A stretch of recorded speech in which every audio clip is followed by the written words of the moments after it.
Welcome to Nursing-Related Philippine Jurisprudence, written and narrated by John Igor T. Galinato. This case is captioned PSI versus Agana, GR number 126297, January 31, 2007, 1st Division, and GR number 126297, February 2, 2010, en banc. The facts of this case are as follows. On April 4, 1984, Natividad Agana was admitted to Medical City General Hospital for surgery. She had sigmoid cancer, which has been causing difficulty of bowel movement and bloody anal discharge.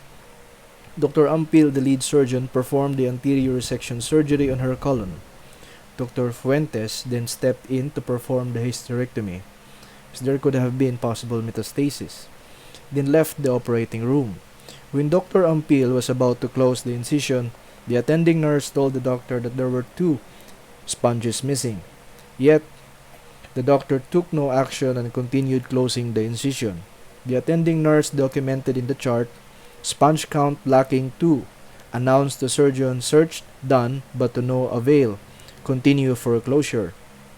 After the surgery, the patient felt pain in the anal region. Dr. Ampil told her it was okay. On August 31, 1984, a piece of gauze 1.5 inches in width protruded from the patient's vagina. It was removed by Dr. Ampil. The pain persisted, and at Polymedic General Hospital, Dr. Ramon Gutierrez performed another surgical operation on the patient, as a 1.5-inch gauze had created a rectovaginal fistula in her reproductive organs, which caused formed stool to excrete through the vagina. The Professional Regulation Commission found Dr. Ampil liable but dismissed the case against Dr. Fuentes. The Regional Trial Court found Dr. Ampil, Dr. Fuentes, and Professional Services Incorporated, the parent company of Medical City General Hospital, civilly liable. The Court of Appeals partially affirmed the RTC, but it absolved Dr. Fuentes. The issue in this case is whether or not Dr. Ampil and Professional Services Incorporated are solidarily liable. The Supreme Court ruled yes. The High Court stated that an operation requiring the placing of sponges in the incision is not complete until the sponges are properly removed, and it is settled that the leaving of sponges or other foreign substances in the wound after the incision has been closed is at least prima facie negligence by the operating surgeon. Here, Dr. Ampil did not inform Natividad about the missing 2 pieces of gauze. Worse, he even misled her that the pain she was experiencing was the ordinary consequence of her operation. To the Supreme Court, what was initially an act of negligence by Dr. Ampil has ripened into a deliberate wrongful act of deceiving his patient. That Dr. Ampil's negligence is the proximate cause of Natividad's injury could be traced from his act of closing the incision, despite the information given by the attending nurses that the 2 pieces of gauze were still missing. That they were later on extracted from Natividad's vagina established a causal link between Dr. Ampil's negligence and the injury, and what further aggravated the injury was his deliberate concealment of the missing gauzes from the knowledge of Natividad and her family. Dr. Fuentes is absolved of liability, as he has no control of the closing of the incision or the whole surgery. He only did the hysterectomy. On the other hand, Dr. Ampil, as the lead surgeon, is liable as the captain of the ship, as evidenced by the following conduct.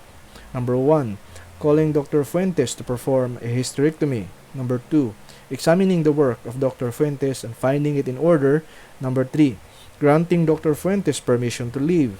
And number 4, ordering the closure of the incision.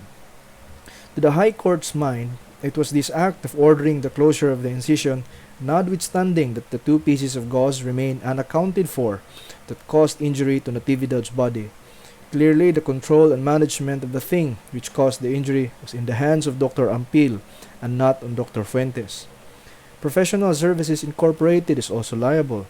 While consultants are not technically employees, the control exercised, the hiring, and the right to terminate consultants all fulfill the important hallmarks of an employer-employee relationship, with the exception of the payment of wages, the agency principle of apparent authority or agency by estoppel, and the doctrine of corporate negligence is also applicable in this case, because PSI publicly displays in the lobby of the Medical City Hospital the names and specializations of the physicians associated or accredited by it, including those of Dr. Ampil and Dr. Fuentes.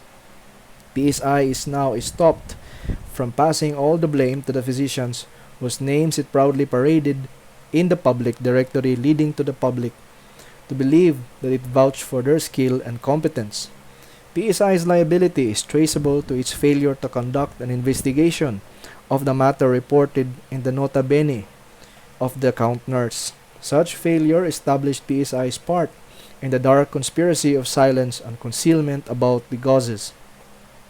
The High Court also noted that Dr. Ampil and Dr. Fuentes operated on Natividad with the assistance of the Medical City Hospital staff, composed of resident doctors, nurses, and interns. As such, it is reasonable to conclude that PSI, as the operator of the hospital, has actual or constructive knowledge of the procedures carried out, particularly the report of the attending nurses that the 2 pieces of gauze were still missing.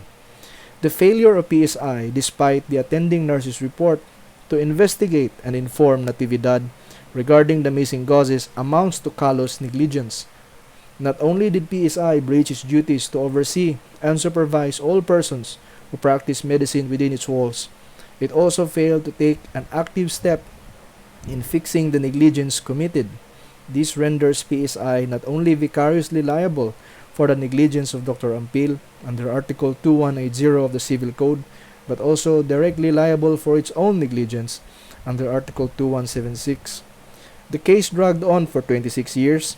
PSI hemmed and hawed at every turn, disowning any responsibility to its patient. Meanwhile, the options left to the Aganas have all but dwindled, for the status of Dr. Ampil can no longer be asserted. Thus, PSI's liability was increased from 2,550,000 pesos to 15 million pesos.